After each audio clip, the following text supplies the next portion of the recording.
In today's modern society, hating is an art that has grown exponentially due to haters becoming more and more evident in popular media. It's even made its way into modern society to a point where hating has started to become glorified. One of my favourite haters of all time is Alex Pereira. For those of you who don't know who Alex Pereira is, let me put you on because this guy is so tough. It's out of control. Bro, everything's out of control. It's scary. The power is just so extraordinary.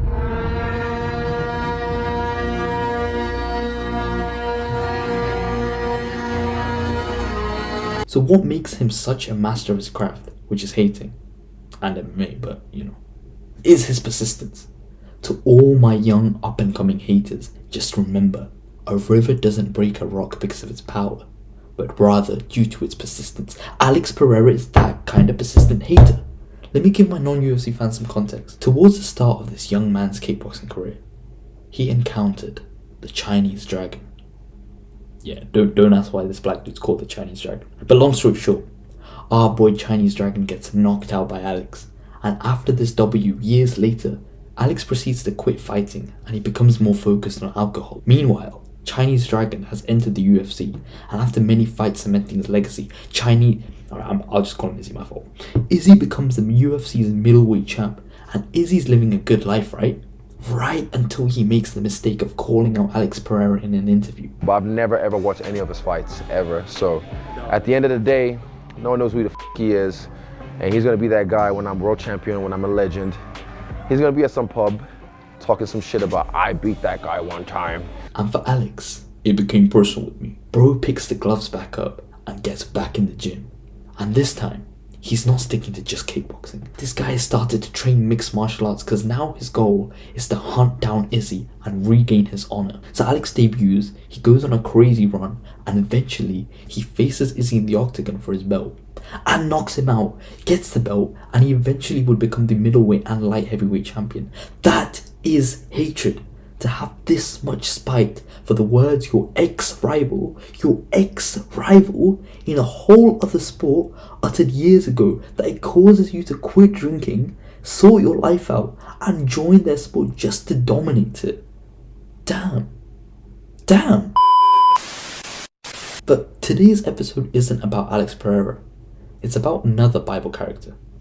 I introduce you to the man with the cloak, the dreamer, the man who was unfortunate enough to have 10 professional D1 haters as brothers. The man that is Joseph. So basically, we start off with Joseph. Who is Joseph? Joseph is the son of this guy called Jacob, who is the grandson of this super important guy called Abraham. I will be making videos about them soon, and in hindsight, I'm starting to realize I should have probably made these videos somewhat chronologically. But bro, The double champ does what the he wants!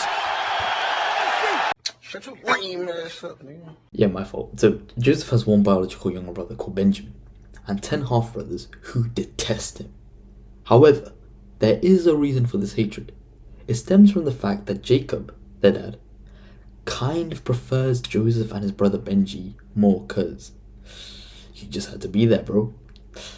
My fault. I'll make a video about the law soon, I promise. But essentially, Jacob has 4 baby mamas, and as all real fellas do, you always love one baby mama more than the other, and you don't really try to hide it. One of the ways he doesn't hide it is by gifting Joseph the equivalent to a Montclair, a V-loan. You get my drift.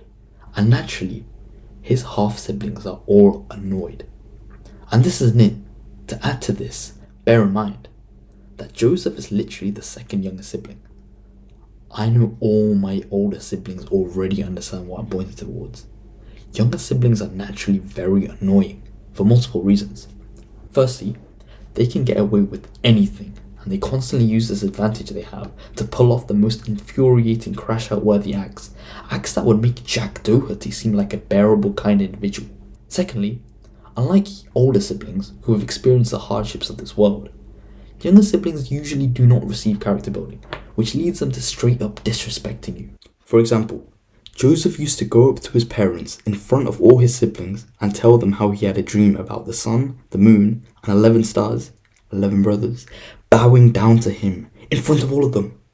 Like, for those of you who haven't figured this out yet, he is talking about his brothers like He's basically saying he had a dream about his brothers all bowing down to him, and like, okay, fair enough, okay, you had a dream about something. But bro, to go and tell them in front of to go and tell your parents in front of your siblings about this dream, bro, that's just disrespectful. Like, that's crazy. Like, I get that Joseph is the main character in this episode, but bro, he is kind of annoying. And as an older sibling myself, if my younger sibling ever said something like this to me,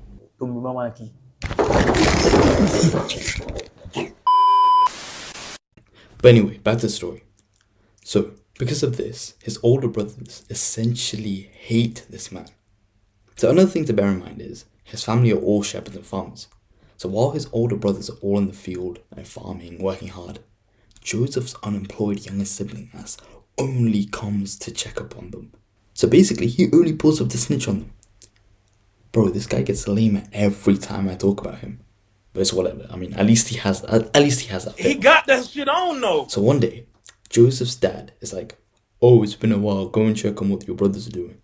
So Joseph pulls up, and I know I sort of been rooting for his brothers, right? And as an older sibling, I understand the importance of keeping your siblings in check for character development. But what these fellas do next will shock you. These crazy ass fellas huddle together, rub their hands together, moving like some prime Disney villains, and one of them suggests that they kill him. Yes, you heard me. These D1 haters want to kill their own brother. And for what? Because he has a Montclair? Because he snitches on you? This is hatred. Yes, I get it. He's kind of annoying. But so are all young siblings. You can't just slime them for that. However, just as we think our MC is about to get slimed, not all hope is lost. Because one of these hateful ass brothers does have a heart. The oldest brother, Reuben. Just imagine the other brothers as old gen animated movie villains.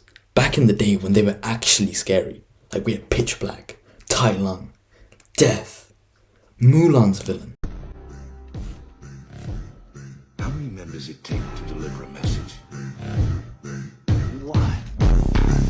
And now we've got Reuben, some lame new gen auraless villain. He doesn't really scare anyone. He's like, yeah, okay, cool. He's not really built for the hating lifestyle. He's not really got it in him. He's one of those product of their environment characters. He's a good kid. He's just stuck in a mad city. Kendrick reference, bro.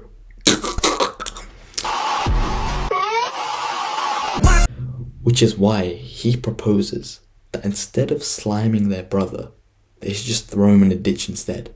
And as I mentioned earlier, he's not really about the hating lifestyle. So he was planning on just rescuing him a couple hours later. So the brothers agree, and it seems to be getting better, right? At least he's just going to be stuck in a pit, right? Right? No. So Joseph arrives and is immediately jumped. He gets his coat snatched, and then they throw him in the ditch. And these villains are geeked. Let's go! We robbed our youngest brother. That'll teach him to have dreams about us. Yeah! But apparently this still isn't enough for these hateful ass fellas. And the one with half a brain cell, the second Reuben leaves for a minute, one of the brothers, Judah, all of a sudden turns into one of those Instagram course selling hustlers. Buy low, sell high. Okay, bro's got that hustler mindset. Where we see a crisis, he sees an opportunity. So Judah's scheme on how they can get rich quick is to sell his youngest brother into slavery.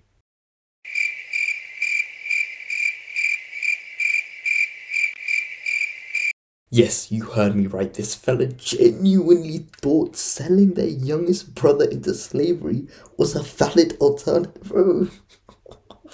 What kind of timing are these guys on, bro? Seriously, who in their right mind would even think of this? Bro, I can't tell whether Judah is a hater or a hustler or both. This guy found the most profitable way of getting rid of his annoying sibling. Damn!